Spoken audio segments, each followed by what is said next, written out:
दरअसल घोसी के उपचुनाव के नतीजों के बाद जब आंकलन शुरू हुआ तो ये पाया गया कि दलितों ने पहली बार समाजवादी पार्टी को वोट किया।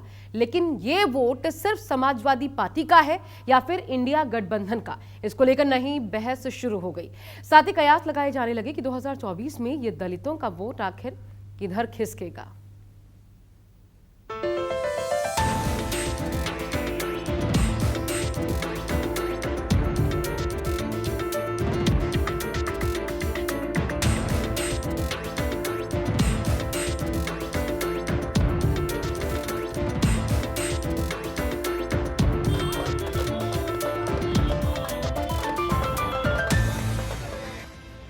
8 सितंबर की शाम घोसी उपचुनाव के नतीजे सामने आए तो इंडिया गठबंधन ने यूपी में अपनी पहली जीत के साथ दस्तक दी। लेकिन उससे ज्यादा चौंकाने वाली बात यह थी कि सपा और बीजेपी या यूं कहें एनडीए और इंडिया के बीच जीत का अंतर बहुत ज्यादा था। सुधाकर सिंह 43,000 मतों से जीते तो आकलन शुरू हुआ कि यह जीत किसके सहारे हुई।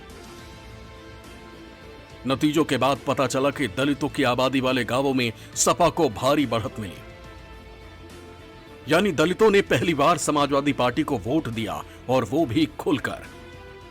घोसी के उपचुनाव में ये बात स्पष्ट हो गई कि इंडिया गठबंधन के साथ पीडीए पूरी तरीके से इंटैक्ट है और उसके साथ साथ जनरल कैटेगरी के वोटर्स भी समाजवादी पार्टी और इंडिया के साथ इंटैक्ट है। ये एक सार्वभौमिक सत्य है। इस स्थिति से सबसे ज्यादा हैरानी बीजेपी को हुई, क्योंकि उसे लगता था कि मायावती के चुनाव में न उतरने से दलित सबसे ज्यादा बीजेपी को वोट देगा, लेकिन ऐसा हुआ नहीं।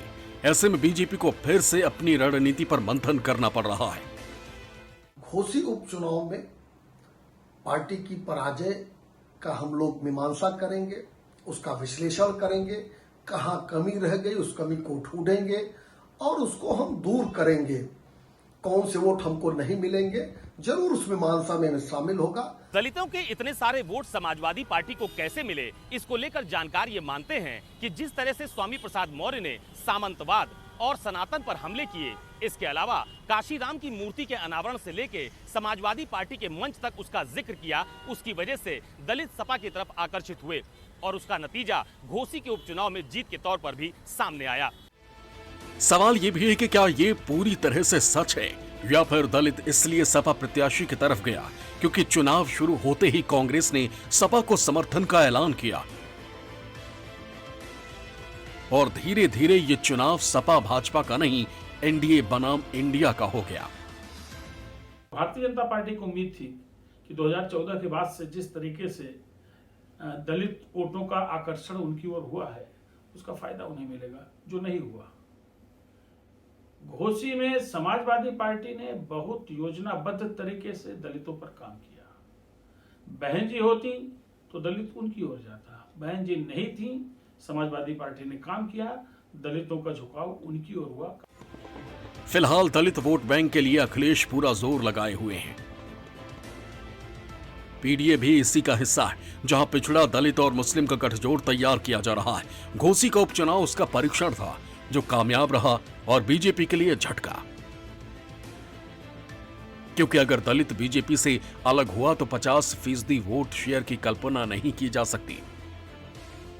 जानकार मानते हैं कि 2024 में दलित वोट बैंक यूपी लोकसभा के लिए निर्णायक हो सकता है।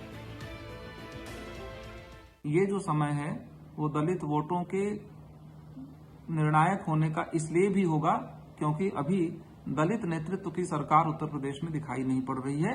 भाजपा का जो नेतृत्व है दलितों के प्रति और अन्य जातियों के प्रति, उनकी जो इंजीनियरिंग है, सोशल इंजीनियरिंग है, वो बहुत सशक्त है। दलित वोटों का बीएसपी से खिसकना मायावती के लिए खतरे की घंटी है, क्योंकि अगर बीजेपी के बाद बचा हुआ वोट बैंक सपा या इंडिया में शिफ्ट हुआ तो बसपा का अस्तित्व ही खतरे में पड़ जाएगा। मानस श्रीवास्तव के साथ अशोक तिवारी, लखनऊ, न्यूज़ 24।